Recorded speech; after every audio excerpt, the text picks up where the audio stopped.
muita honra aqui em nome do Ministério.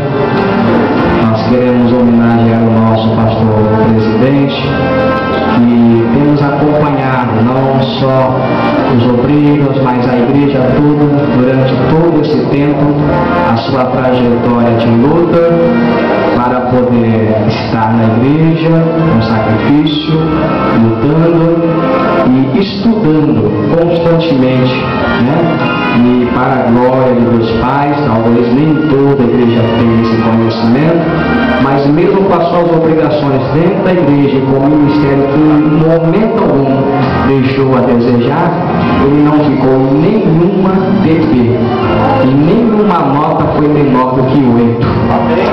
Isso é glória de Deus para todos sempre. E nós queremos nesse instante, nesse momento, passar para as suas mãos essa pequena lembrança.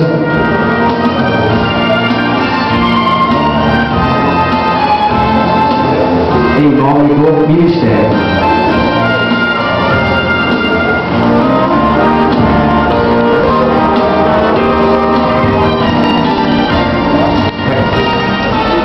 Bacharel em Ciências Jurídicas.